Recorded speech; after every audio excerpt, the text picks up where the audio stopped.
தனுசு ராசி அன்பர்களே, ஜூலை மாதம் என்ன பலன் எப்படி இருக்க போகுது அப்படின்னு பார்க்கும் பொழுது உங்கள் ராசிநாதன் என்று சொல்லக்கூடிய குரு பகவான் உச்ச பலத்தோட வலிமையாக இருக்க. ராசிநாதன் உச்ச பலம். அதே சமயத்தில் பாக்யாதிபதி என்று சொல்லக்கூடிய சூரிய பகவான் உங்கள் ராசியை பார்க்கிறார். அதே சமயத்தில் புதன் பகவான் ஆட்சி பலத்தோட 7ஆம் இடத்திலிருந்து ராசியை பார்க்கிறார். அப்போ புதனுங்கிறது அறிவுக்கு காரகிரகம். ராசியை பார்ப்பதும் பாக்யாதிபதி ராசியை பார்ப்பதும் ராசிநாதன் உச்சமாக இருப்பதும் ஒரு நல்ல அமைப்பை தான் குறி காமிக்குது. அப்போ என்ன அர்த்தம்? தொட்டது துளங்கும், நினைச்சது நடக்கும்.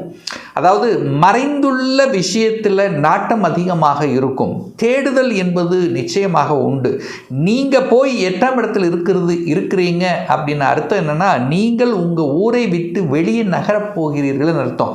தொழில் விஷயமாக இருக்கலாம், வேலை விஷயமாக இருக்கலாம், படிப்பு விஷயமாக இருக்கலாம். இப்படி வெளியே நகருவதற்குண்டான சந்தர்ப்ப சூழ்நிலைகளை நிச்சயமாக உருவாக்கும். பெரிய மனிதர்களின் தொடர்புகளை கொடுக்கும். சூரியன் ராசியை பார்க்குற தன்னம்பிக்கை அதிகரிக்கும். எதையும் சாதிக்கலாம் என்கின்ற உத்வேகத்தை கொடுக்கும். புதன் லக்னத்தை பார்க்கிறார். அறிவார்ந்த செயல்பாடுகள் ஈடுபாடு அதிகமாக இருக்கும். 9ஆம் அதிபதியாக இருக்கக்கூடிய சூரியனும் 10ஆம் அதிபதியாக இருக்கக்கூடிய அந்த புதன் பகவானும் இணைந்து 7ஆம் இடத்திலிருந்து ராசியை பார்க்குது. 9, 10 இணைந்தாலே தர்மகர்மாதிபதி யோகம். அப்போ தர்ம காரியங்களில் ஈடுபடக்கூடிய வாய்ப்புகள் சந்தர்ப்பங்கள் உண்டு. நீங்கள் என்னதான் தொழிலில் ஒரு 4 காசு சேர்த்தி வைத்திருந்தாலும் அதில் ஒரு குறைந்த பகுதியாவது ஒரு தர்ம காரியங்களில் ஈடுபடணும், சமூக சேவைகளில் ஈடுபடணும் என்கின்ற எண்ணங்கள் அதிகமாக இந்த மாதம் புலப்படும் இந்த தனுசு ராசி அன்பர்களுக்கு. சார், குடும்பம் எப்படி இருக்க போகுது? குடும்பம் சார்ந்த விஷயங்கள் எப்படி இருக்குது? தனம் சார்ந்த விஷயங்கள் எப்படி இருக்க போகுது அப்படின்னு கேட்டிங்கன்னா, நிச்சயமாக இந்த மாதம் பண புழக்கம் என்பது தனுசுக்கு நிச்சயமாக அதிகரிக்கும். ஏன் சார் அப்படின்னா, இந்த குரு அப்படிங்கிறது உங்கள் ராசிநாதன். குருங்கிறது தான் பணத்தை கொடுக்கக்கூடிய அந்த கிரகம். அப்படின்னாலே குரு தான். அவர் உச்சமாகி 2ஆம் இடத்தை பார்க்குறார். 2ஆம் இடம் என்பது தனஸ்தானம். அப்போ தனக்காரக கிரகமான குரு பகவான் தனஸ்தானத்தை பார்ப்பதும், தனக்காரக கிரகமான குரு பகவான் தனஸ்தானத்தின் அதிபதியான சனி பகவானை பார்க்கக்கூடிய நிகழ்வு இந்த மாதம் இருக்குது. அப்போ என்ன அர்த்தம்? பணப்புழக்கம் அதிகமாக இருக்கும். பொருளாதார மேன்மைகள் அதிகமாக இருக்கக்கூடிய தன்மை. அதே சமயத்தில் குடும்பத்தில் பிரிந்திருந்தவர்கள் எல்லாம் ஒன்றிணைக்கக்கூடிய தன்மை. சில கருத்து வேறுபாடுகள் ஏற்பட்டு விலகி இருக்கின்றவர்கள் எல்லாம் ஒன்று சேர்வதற்கான சந்தர்ப்ப சூழ்நிலைகளை உருவாக்கும். நான் 2ஆம் இடம் நல்லா இருக்கணும், குடும்பம் நன்றாக இருக்கணும் அப்படிங்கிற அமைப்பு.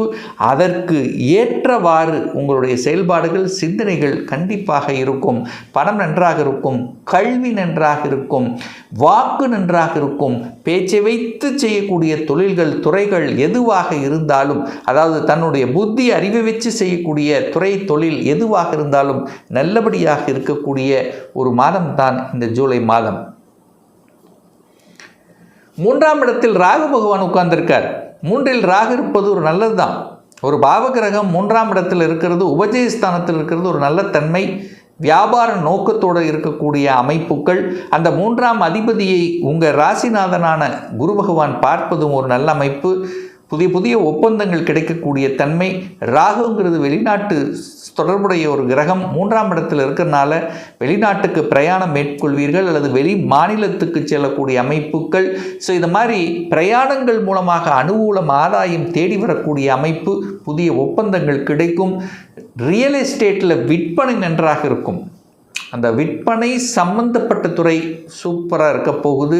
அதே சமயத்தில் பார்த்திங்கன்னா, இந்த இசை சம்பந்தப்பட்ட அந்த சுக்கிரன் அங்கே பார்க்குறார், 3ஆம் இடத்தை பார்க்குறார். அப்போ என்னென்னா, இந்த கலைத்துறையில் இன்றியவதற்கான வாய்ப்புகள், கலைத்துறையில் இருக்கின்றவர்களுக்கு ஒரு பிரம்மாண்டமான வாய்ப்புகள், ஒப்பந்தங்கள் கிடைக்கக்கூடிய அமைப்புகள், இதெல்லாமே நல்லபடியாக இருக்கக்கூடிய ஒரு நல்ல மாதமாகவே இந்த ஜூலை மாதம் அமையப்பெறும் தனுசு ராசி அன்பர்களுக்கு. 4ஆம் இடத்தில் தனாதிபதியாக இருக்கக்கூடிய சனி பகவான் 4ல் உட்கார்ந்திருக்கார். அதாவது 2க்குரியவன் தனக்கு 3ஆம் இடத்துல வளர்ச்சி என்கின்ற அமைப்பில் இருக்கிறதுனாலும், அப்போ தனத்தை பெருக்கக்கூடிய அமைப்பு அது அங்கே சுகஸ்தானத்தில் இருக்கிறதுனால, அங்கே வீடு வண்டி வாகனத்தை குறிக்கக்கூடிய இடம் அந்த 4ஆம் இடம்ங்கிறதுனால தன்னுடைய சுகத்தை வளர்த்தி கொள்ள, தன்னுடைய என்ன சொல்கிறது சொத்துக்களை அதிகப்படுத்தி கொள்ளக்கூடிய வாய்ப்புகள் உங்களுக்கு உண்டு. அப்போ ஒரு இடத்த வாங்குறது, ஒரு காலி இடத்த வாங்குறது, நிலத்தை வாங்குறது, விவசாய நிலத்தை வாங்குவது, அல்லது வீடு கட்டி விற்பனை செய்வது, அல்லது வீடு கட்டி அதன் மூலமாக வருமானத்தை பெருக்குவது, அதாவது வாடகை வருமானம் வரவைப்பது, அப்பார்ட்மெண்ட் கட்டுவது, வாங்குவது, இந்த மாதிரி வீடு வண்டி வாகனம் சார்ந்த விஷயங்கள், அதை சார்ந்த துறையில் இருப்பது, இப்படி அத்தனை விதத்திலும் நல்லபடியாக நடக்கக்கூடிய அமைப்புகள்ங்கிறது இந்த மாதம் நல்லவாகவே இருக்க போகிறது இந்த தனுசு ராசி அன்பர்களுக்கு. குழந்தை காரக கிரகமான குரு பகவான் 8ல் இருக்கிறனால குழந்தைகள், ஒரு சில தனுசு ராசி குழந்தைகள் பார்த்திங்கன்னா கண்டிப்பாக ஒரு மூமெண்ட்டுங்கிறது இருக்கும். படிப்புக்காக அல்லது உயர்கல்விக்காக அல்லது வேலைக்காக தொழிலுக்காக ஊரை விட்டு நகரக்கூடிய சந்தர்ப்ப சூழ்நிலைகள் இந்த மாதம் அதிகமாகவே இருக்கிறது. சார், திருமணம் சார்ந்த சுப காரியங்கள் எப்படி சார் இருக்கும்? குரு போய் 8ல் மறைஞ்சிட்டாரே, அப்போ திருமண வாய்ப்புகள் தள்ளி போகுமா இந்த தனுசு ராசி என்பர்கள் அப்படின்னா அப்படியெல்லாம் கிடையவே கிடையாது. 8ல் இருக்கக்கூடிய அந்த குரு பகவான் 2ஆம் இடத்தை பார்க்குறார். அப்போது குடும்பத்தில் ஒரு உறுப்பினர் அல்லது குடும்பத்தை அமைப்பதற்கு, குடும்பத்தில் சுப காரியங்களை செய்வதற்கு ரொம்ப நாளாக தடைபட்டு கொண்டிருந்த விஷயங்கள்லாம் இப்போ டக்கு நடந்துடும். இன்னொன்று, நீங்கள் போய் 8ஆம் இடத்தில் இருக்கிறதுனால அந்த 8ஆம் இடத்தில் இருக்கக்கூடிய ஒரு வழி கொடுக்கக்கூடிய ஒரு வம்பு வழக்கு கொண்ட பிரச்சனைகள் 2 நாட்களாக நமக்கு அங்கே இருந்துகிட்ருக்கு அப்படின்னா, இப்போ நீங்கள் அங்கே போய் உட்கார்ந்து அங்கே சொல்யூஷன், அதை அரைவ் பண்ணுவதற்கான வாய்ப்புகளை உருவாக்கும், பெரிய மனிதர்களின் தொடர்புகளை கொடுக்கும். அப்போது இதெல்லாம் நீங்கள் செய்யலாம். எதெல்லாம் வழியை கொடுத்து கொண்டிருக்கிறதோ அதையெல்லாம் நிவர்த்தி செய்யக்கூடிய அமைப்பு. 8ஆம் இடம் என்பது திடீர் அதிர்ஷ்டத்தை கொடுக்கக்கூடிய இடமும் அந்த 8ஆம் இடம் தான். அப்போ 8ஆம் இடத்தில் சில அதிர்ஷ்ட மேன்மைகள் நிச்சயமாக உண்டு.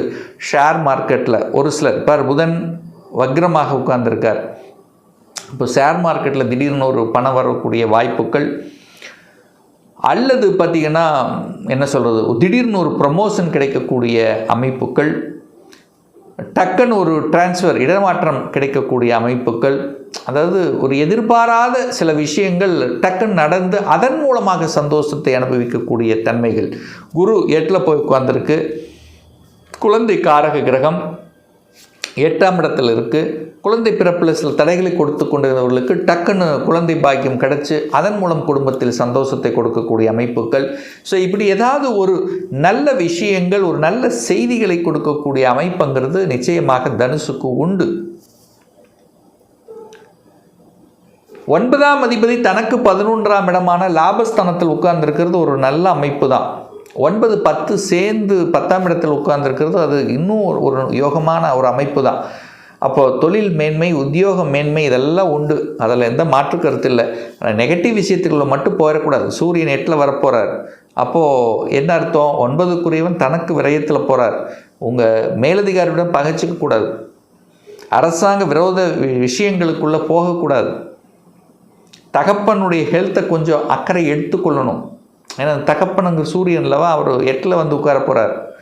அப்போது ஹெல்த் விஷயத்தில் நீங்கள் போய் 8ல் இருக்கிறன்னா உங்கள் ஹெல்த் விஷயத்தையும் அக்கறை எடுத்துக்கணும். ஏன்னா நீங்கள் போய் 8ஆம் இடத்துல உட்காந்துருக்கீங்க, டக்குன்னு அட்டாக் ஆகும். அட்டாக் என்ன இந்த சென்ஸ் என்ன, இந்த எதிர்மறை ஹெல்த் விஷயம், எதிர்ப்பு விஷயம், பகை விஷயம். ஏன்னா நீங்கள் எதிரி வீட்டில் போய் உட்காந்துருக்கீங்க. 8ஆம் இடம்ங்கிற அந்த ஒரு வழி சொல்லக்கூடிய இடத்துல இருக்குது. அப்போ கடன் கிடைக்குமா? கடன் ஈஸியாக கிடச்சிரும்.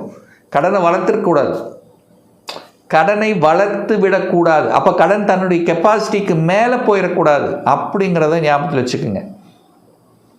சரி, நீங்கள் 8ல் இருந்து எங்கே பார்க்குறீங்க? 5ஆம் பார்வையாக குரு பகவான் 12ஆம் இடத்தை பார்க்குறார். 12 என்ற முதலீடுகள் இப்போ தான் உங்கள் மனசுக்குள்ளே தோணும். தன்னுடைய ஃப்யூச்சருக்காக ஒரு 10 வருஷத்துக்கு அப்புறம் நம்ம ஒரு சேமிப்பு வேணும் அப்படிங்கிற எண்ணங்கள் இப்போது தோணும்.